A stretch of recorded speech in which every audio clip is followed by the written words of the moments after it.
എങ്ങും ഉയർന്നു കേൾക്കുന്നത് വയനാട് ഉരുൾപൊട്ടലിന്റെ വാർത്തകൾ മാത്രം. അത്രമാത്രം ഭീകരവും ഭയാനകവുമാണ് ആ ദുരന്തം. 100-ലേറെ ജീവനുകൾ അപഹരിച്ച പ്രകൃതി ദുരന്തത്തിന്റെ രേഖാചിത്രങ്ങൾ ഉൾപ്പെടുത്തിയ റിപ്പോർട്ടിലേക്ക് പോകാം. വയനാട് ഉരുൾപൊട്ടൽ കടന്നുപോയ വഴിയിലൂടെ.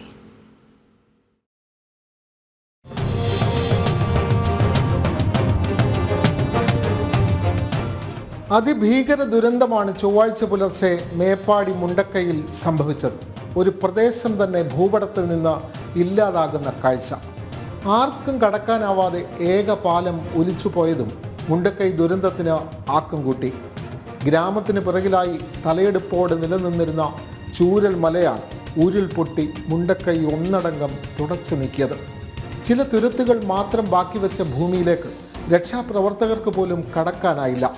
സംസ്ഥാനം ഇന്നോളം കാണാത്ത മഹാദുരന്തത്തിന് വഴിവെച്ചത് ഇങ്ങനെ. കാലാവസ്ഥാ വ്യതിയാനമാകും പ്രധാന വില്ലൻ. പുത്തുമല ദുരന്തത്തിൽ നിന്ന് ജില്ല കരകയറും മുമ്പാണ് വയനാട് മറ്റൊരു മഹാദുരന്തത്തിലേക്ക് എത്തുന്നത്. 2019 ദുരന്ത ഓർമ്മകൾക്ക് 5 ആണ്ട് തികയാൻ ദിവസങ്ങൾ മാത്രം ശേഷിക്കവെയാണ് പുത്തുമലയിൽ നിന്ന് അധികം അകലെയല്ലാത്ത മുണ്ടക്കൈ തീർത്തും ദുരന്ത ഭൂമിയായി മാറിയത്. നിർത്താതെ പെയ്യുന്ന മഴയോടൊപ്പം ക്ഷണിക്കപ്പെട്ട് കടന്നു വരുന്നവയാണ് ഉരുൾപൊട്ടലും മണ്ണിടിച്ചിലും. ഭൂമി വിണ്ടുകീറാനുള്ള സാധ്യതയും ഏറും. സോയിൽ പൈപ്പിംഗ് ആണ് പ്രധാനപ്പെട്ട വില്ലൻ.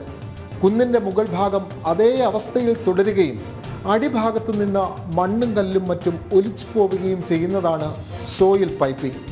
തകർന്നടിഞ്ഞ വീടുകളും ഗതിമാറി ഒഴുകുന്ന പുഴയും വലിയ പാറക്കല്ലുകളും ചെളിയും മാത്രമായി ചൂരൽമല മാറി. 500ഓളം കുടുംബങ്ങൾ താമസിച്ചിരുന്ന ഈ പ്രദേശമാണ് തുടച്ചു നീക്കപ്പെട്ടത്. വൻ ദുരന്തത്തിൽ തകർന്നടിഞ്ഞത് മുണ്ടക്കൈ, അട്ടമല, ചൂരൽമല മേഖലകളാണ്. വയനാട് ഉരുൾപൊട്ടലിനെ തുടർന്ന് മലപ്പുറം, നിലമ്പൂർ, പോത്തുകല്ലിലെ ചാലിയാർ പുഴയിലൂടെ ഒഴുകിയത് നിരവധി മൃതദേഹങ്ങൾ. പോത്തുകൽ പഞ്ചായത്തിലാണ് മൃതദേഹങ്ങൾ ഏറെയും അടിഞ്ഞത്. മുണ്ടക്കൈയിലെ ഭൂരിഭാഗം വീടുകളും ഒലിച്ചുപോയി എന്നാണ് വിവരം. ഉരുൾപൊട്ടൽ ഉണ്ടായി 11 മണിക്കൂറുകൾക്ക് ശേഷമാണ് രക്ഷാപ്രവർത്തകർക്ക് ഇവിടേക്ക് എത്താൻ പോലുമായത്. മുണ്ടക്കൈ, അട്ടമല മേഖലകളെ പുറം ലോകവുമായി ബന്ധിപ്പിക്കുന്ന ഏക പാലം ഒഴുകിപ്പോയതിനാൽ സൈന്യം താൽക്കാലിക പാലം നിർമ്മിച്ചാണ് ഇവിടെ രക്ഷാപ്രവർത്തനം നിർവഹിച്ചത്. ഉറക്കത്തിലായിരുന്ന മുണ്ടക്കൈയിലേക്കാണ് ഉരുൾ പൊട്ടിയെത്തിയത്. ഈ ചെറുപട്ടണത്തെ ബാധിച്ച ദുരന്തത്തിൻ്റെ വ്യാപ്തി അറിയാൻ ഇനിയും കാത്തിരുന്നേ മതിയാകൂ. ഉരുൾപൊട്ടി വന്ന വഴിയിലൂടെ നമ്മൾക്ക് ഒന്ന് സഞ്ചരിക്കാം. നമ്മൾ ഈ കാണുന്ന പ്രദേശമാണ് ഉരുൾപൊട്ടിയ പ്രദേശമായി നമുക്ക് ഗൂഗിൾ മാപ്പിലൂടെ ലഭിക്കുന്നത്. അതായത് ഇരുവഴിഞ്ഞിക്ക് സമീപമുള്ള ഈ പ്രദേശം. അവിടെ നിന്നാണ് ഉരുൾപൊട്ടുന്നത്. ചൊവ്വാഴ്ച പുലർച്ചെ 2 മണിയോടെയാണ് ഈ സംഭവം. ആ പ്രദേശത്തിന് പറയുന്ന പേര് പുഞ്ചിരിവട്ടം എന്ന ഒരു പ്രദേശമാണ്. അത് വനമേഖലയാണ്. പക്ഷേ ഇന്ന് ആ പുഞ്ചിരിവട്ടം ഇനിയും എങ്ങനെ അറിയപ്പെടും? ദുരന്തവട്ടമായി മാറി. പുഞ്ചിരിവട്ടത്തു നിന്നാണ് ഈ ഉരുൾപൊട്ടൽ തുടങ്ങുന്നത്. ആ ഉരുൾപൊട്ടൽ തുടങ്ങി പിന്നീട് ഒരു 2-2.5 കിലോമീറ്റർ സഞ്ചരിച്ചാണ് താഴെയുള്ള ഈ മുണ്ടക്കൈ ടൗണിൽ എത്തുന്നത്. ഉരുൾപൊട്ടി ഒന്നാകെ മുണ്ടക്കൈ ടൗണിലേക്ക് എത്തുകയാണ്. ഇന്ന് ആ പ്രദേശത്തിൻ്റെ പകുതിയോളം പ്രദേശം മണ്ണിനടിയിലായി കഴിഞ്ഞു.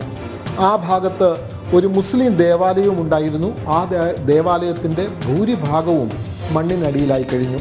അതാണ് മുണ്ടക്കൈ ഇന്ന് നേരിടുന്ന ഏറ്റവും വലിയ ദുരന്തം. അവിടെ എത്ര ആളുകൾ ഉണ്ടായിരുന്നു? മുസ്ലിം ദേവാലയവുമായി ബന്ധപ്പെട്ട എത്ര ആളുകൾ, മനുഷ്യർ, അതിൻ്റെ സമീപത്തായുള്ള ആളുകൾ എത്ര പേരുണ്ട് എന്ന് ഇനിയും കണക്കാക്കേണ്ടിയിരിക്കുന്നു. അവിടെ നിന്ന് വീണ്ടും ആ മലവെള്ളപ്പാച്ചിൽ, പ്രത്യേകിച്ചും ഉരുൾപൊട്ടിയത്, അത് പൊട്ടി ഒഴുകി ചൂരൽ മലയ്ക്ക് സമീപത്തെ വെള്ളാർമല ഗവൺമെൻറ് സ്കൂളിലേക്കാണ് ആ ഉരുൾപൊട്ടൽ എത്തുന്നത്. ഗവൺമെൻറ് സ്കൂളിൻ്റെ ഭൂരിഭാഗവും ഒലിച്ചുപോയി, കാണാതായി എന്നുള്ളതാണ്. ഒരു പക്ഷേ പുലർച്ചെ ഈ അപകടം നടന്നതുകൊണ്ടാവാം ആ സ്കൂളിൽ കുട്ടികളില്ലാതിരുന്നത് ഒരു ഭാഗ്യമെന്ന് കരുതാം. പക്ഷേ ആ കുട്ടികൾ വീടുകൾ ഉണ്ടായിരുന്നു. ആ വീടുകളൊക്കെ തകർന്നു എന്ന് പറയുമ്പോൾ അതും നമ്മുടെ മനസ്സിനെ ഏറെ വേദനിപ്പിക്കുന്നതാണ്. അവിടെ നിന്നും ഉരുൾപൊട്ടി പിന്നീട് വരുന്നത് ചൂരൽമല ഭാഗത്തേക്കാണ്. അവിടെയാണ് ഒരു പാലം ഉണ്ടായിരുന്നത്. ആ പാലം സമ്പൂർണ്ണമായി ഒലിച്ചുപോയി. നേരത്തെ നമ്മൾ പറഞ്ഞതുപോലെ ആ പാലം ഇല്ലാതായത് രക്ഷാപ്രവർത്തനത്തിന് വലിയ തടസ്സമായി. അവിടെയാണ് താൽക്കാലിക പാലം കെട്ടി സൈന്യം രക്ഷാപ്രവർത്തനത്തിന് നേതൃത്വം നൽകിക്കൊണ്ടിരിക്കുന്നത്. ഇതിന് സമീപത്തുള്ള അട്ടമല ക്ഷേത്രവും ഇല്ലാതായി എന്നുള്ളതാണ്, മണ്ണടിഞ്ഞു എന്നുള്ളതാണ്. ആ ഭാഗത്തെ തമിഴ് വംശജരായ വിശ്വാസികൾ ഏറെ അവർ ആരാധിക്കുന്ന ഒരു ക്ഷേത്രമാണ്. പിന്നീട് അവിടെ നിന്ന് കിലോമീറ്ററുകൾ ഒഴുകിയാണ് പോത്തുകല്ല് ഭാഗത്ത് ഈ മൃതദേഹങ്ങൾ നമ്മൾ കാണപ്പെടുന്നത്. നമ്മൾ മനസ്സിലാക്കേണ്ടത് ഈ ഉരുൾപൊട്ടിയ പുഞ്ചിരിവട്ടം മുതൽ ഈ പോത്തുകൽ വരെയുള്ള ഈ ദൂരം ഏകദേശം 25-30 കിലോമീറ്റർ. അതിൻ്റെ പാത നോക്കിയാൽ അങ്ങനെ ആ കിലോമീറ്റർ കണക്കാക്കാൻ പറ്റും. ഇത്രയും കിലോമീറ്റർ ഒഴുകിയാണ് മൃതദേഹങ്ങൾ പോത്തുകൽ ഭാഗത്ത് എത്തുന്നത്. പോത്തുകൽ എന്ന് പറയുന്ന പ്രദേശം മലപ്പുറം ജില്ലയിലാണ്.